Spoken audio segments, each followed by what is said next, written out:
I'm not one of those kids that like dreamt of putting on that uniform and driving around in a police car. I was actually the complete opposite of that.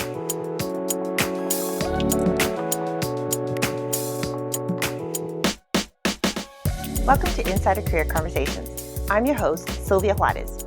As an education and higher ed advocate, I'm dedicated to informing different communities about college readiness and admissions. I'm finding that more and more individuals are interested in non-traditional career paths. This sometimes leads to conversations about career options that aren't in the mainstream or obvious. Insider Career Conversations explores how to get into these niche fields, what trainings and education is needed, and other requirements that can make for a successful career. This season's conversation focuses on law enforcement through community engagement and educational opportunities. My co-host is retired Officer Benny Green. Benny and I have partnered to enrich college and career days at middle schools. Our goal has always been to inspire students to explore how law enforcement might be a career for them. Hey Benny, how's it going? Outstanding. Glad to be here. How are you doing? Fantastic. Super excited about hearing who you brought for us to talk to today. Great. Before I get into that, I would just wanted to say a quick thing about my background. I have over about 20 plus years in law enforcement, so I've been doing it for a while.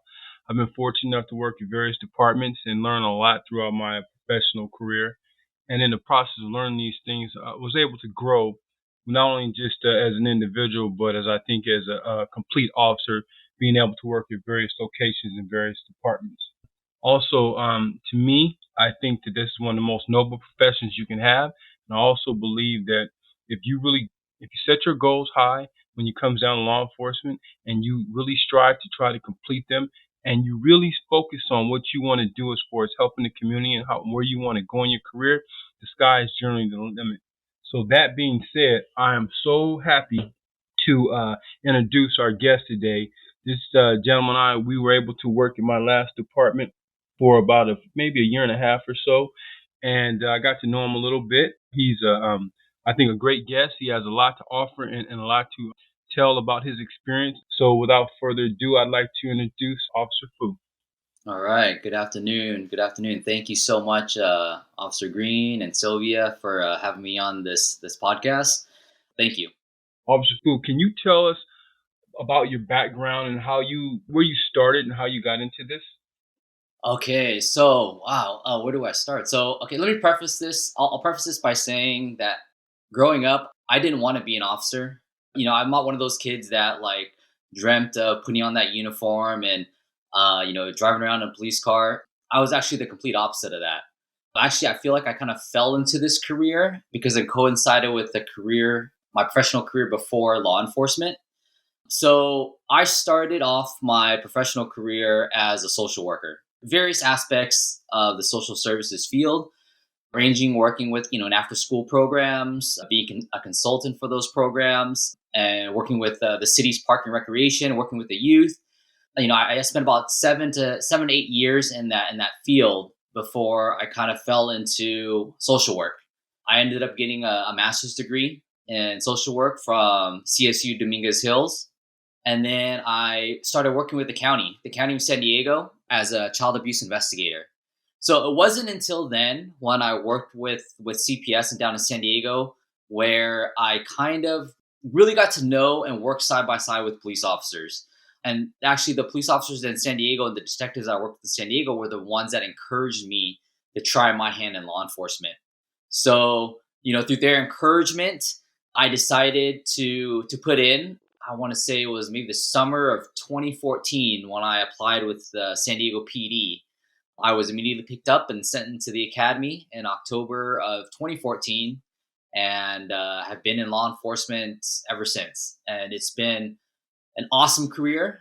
I mean, I hate to say it, but I'm really kind of glad I transitioned from social work into law enforcement. I feel like it's the best of both worlds. I mean, I feel like as a police officer, you're pretty much a social worker with a badge and a gun and the tools around your belt. It's a great career path. I love it. And I'm hoping to spend the rest of my healthy years in law enforcement. So I know you have a bachelor's in ethnic studies, correct? Yes, that's correct. And you have a master's in social welfare. Social work, yes. Social work. So I guess my first question is, in this period of time where social justice and a lot of the awareness that's happening when it comes to different types of communities, how do you think your education helped you? I'm referring to your ethnic studies background. How does it help you now to be able to have a conversation with an individual that you feel might be a little resistant to your badge? I know that we're really focusing here in this podcast on the profession and how it is supportive, but we also have to be realistic to the fact that there are some challenges to law enforcement at the time. That's correct. Most definitely. I think that having that background in ethnic studies and social work has, I believe, given me a step above officers that don't have that background or that experience. So my ethnic studies degree was, the general ethnic studies, and I had a primary and a secondary focus, and I had to choose different ethnicities. So my primary focus was on African American studies, and then my secondary was Asian American studies. And I think having that knowledge and that background, understanding the history of people either from a different culture, different race, really kind of gives you that empathy towards the group. When you understand their history, you understand the decision, why they make the decisions that they make, why they believe things that they believe based on, what they've gone through in their past. And so because of that, I feel like I have a better understanding. And so when you have a better understanding of something, you could work your way through a conflict a lot easier. With the social work part, it's the ability to engage and build rapport and listen. And I think that's definitely a skill set that a lot of officers need to have to be successful in this field. And I think that that's one of the things that we often, when I talk to our guests about the early years, one of the things I'm appreciating what you're talking about is that listening. Because often when you think of any particular career, you think that they're dictating to you or they're trying to manage you in some sort of way. But I often think that we forget that there's a listening component to any career, but I would say in law enforcement, even so. Do you have continued education that you have to pursue in your current position? There's no customary I would say educational courses as far as being on a college campus or anything, but there is ongoing training, department training that we continuously do every year, ranging from some leadership, racial inequalities, things like that we were mandated to do every year with the department, just being a police officer in general. Does that lead to any impact on your salary or your economic advancement if you have certain type of training or courses that you've continued? You know what? There's no advancement in salary, but there is. You add that to your resume. So when you do, let's say I want to put in for a special assignment. For example, I want to be a detective. I might take detective readiness courses provided by the department ahead of time. And so that way, when I go do that interview for that assignment, I can say, hey, I've done, this class, I've gone to this training, I've done this. This is what makes me stand out above my peers. And that's definitely taken into consideration when you want to promote from within or get a special assignment within the department. Officer Phou. Yes, sir. Do you find that educational level plays a part of pretty much across the board at all departments, or do you find certain departments are more inclined to promote based on that educational level? Meaning, if you're in one department, do they tend to doesn't matter where your educational level is, as long as you can pass whatever the test or whatever the requirements are in order to promote or get special assignments and things of that nature? Versus another department that they are more or may be more inclined to be focused in on your abilities, but also your educational level. Right. I think it's a combination of both. So I've been with three police departments in my career. And I can tell you that if you want to get into upper management, so let's say higher than a sergeant, so lieutenant, a captain, or things like that, all three departments that I've been with have had an educational requirement. And they range. So a couple of the departments that I've been involved with, if you wanted to be at a higher level than a sergeant, you needed to have a minimum of a bachelor's degree. And I've been in another department where you actually needed a master's degree before you can even meet the minimum requirement to even put in for that. But then, and like you said, Officer Green, it's also that experience, the time on, the things that you've done, within your career that help move you forward if you want to promote through the rankings in law enforcement.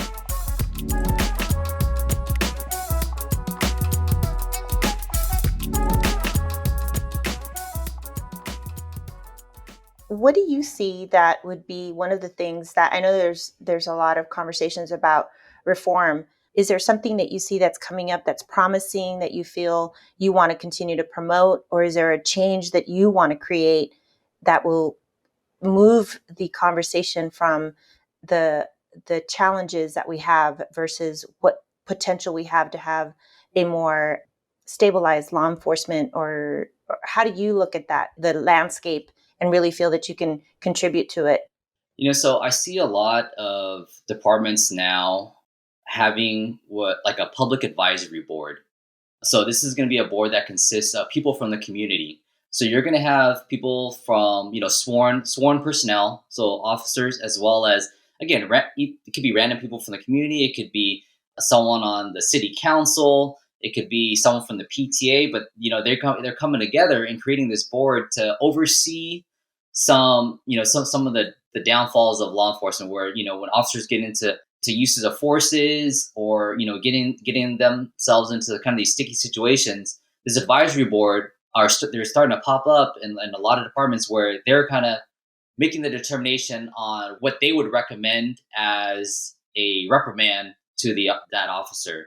And I'm thinking we're going to see a lot more of this, because the general public has their opinion on, oh, officers should have done this, they should have did that, why didn't they do this, why didn't they do that.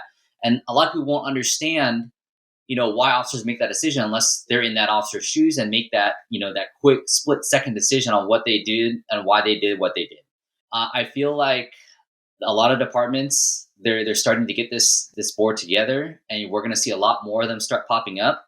But I've also seen a lot of departments, to combat a lot of these things, is kind of making officers go through more training, various trainings, from how to talk to somebody with mental illness, how to deal with somebody who is going through having withdrawals from drugs, or how to talk to kids. There's all these trainings that are starting to pop up, that a lot of departments are starting to say, hey, you know what, we never thought about sending our officers to these things, but we should start doing that, because we're starting to see a trend here where officers are making too quick of these decisions that are possibly causing death to the general public.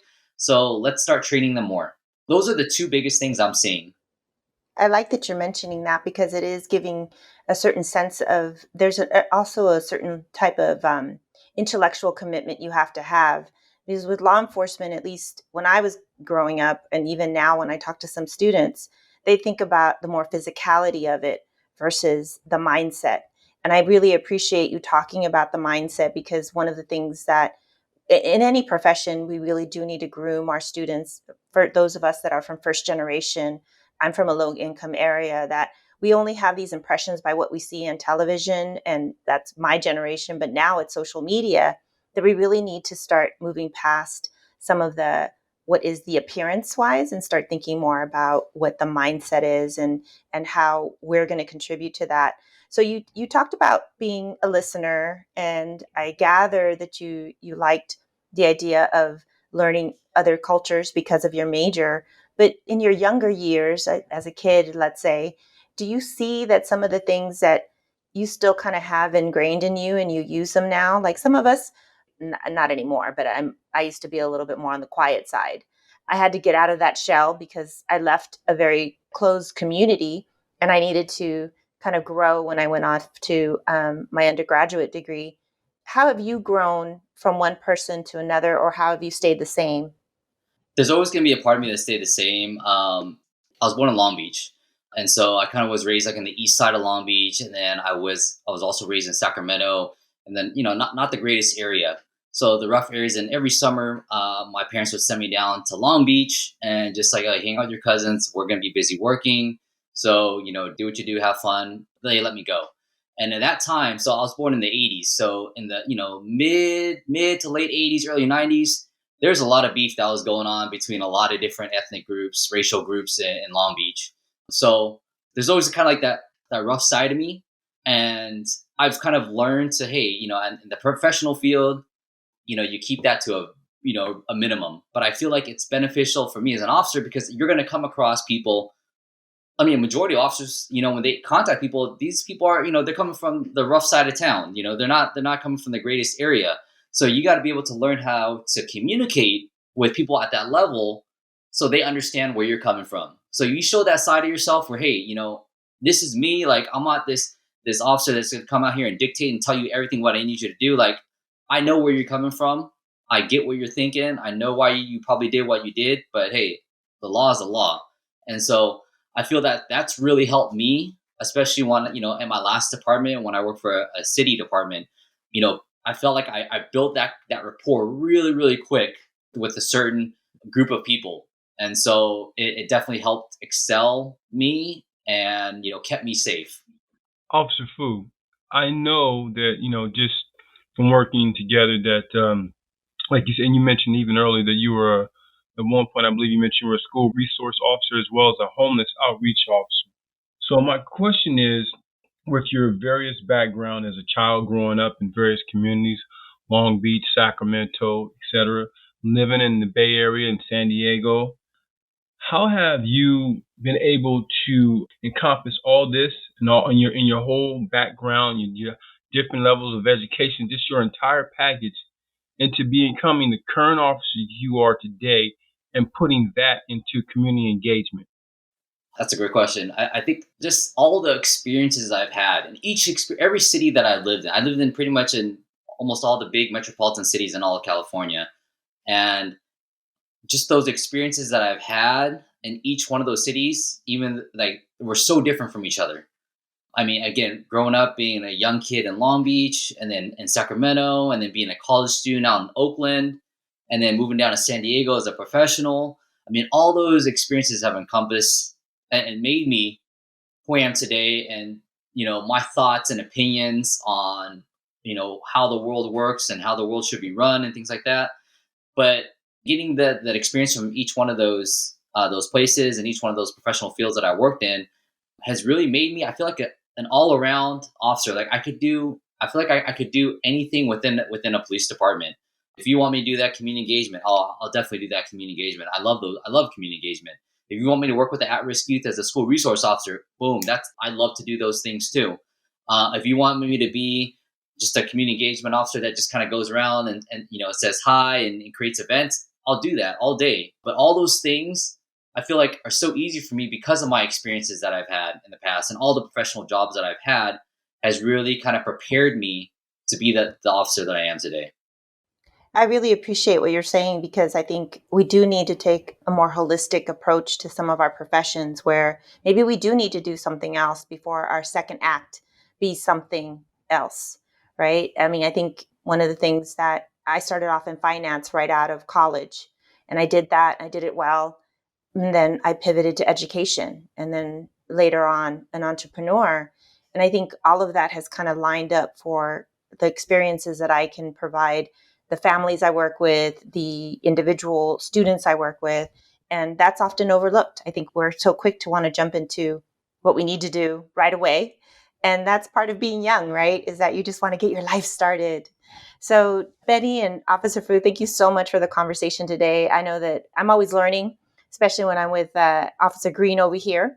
But I do think it's important that all of these stories that we're talking about do impact our neighborhoods, and we need to find individuals who feel comfortable going into law enforcement and adding their own take on things, because we do have to live in a society that has this aspect. So we want to make sure that we do that. Thank you so much again, gentlemen. I appreciate you.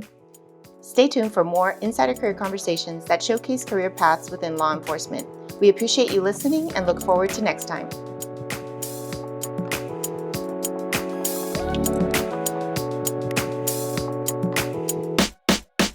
Insider Career Conversations is a production of Juárez Consulting.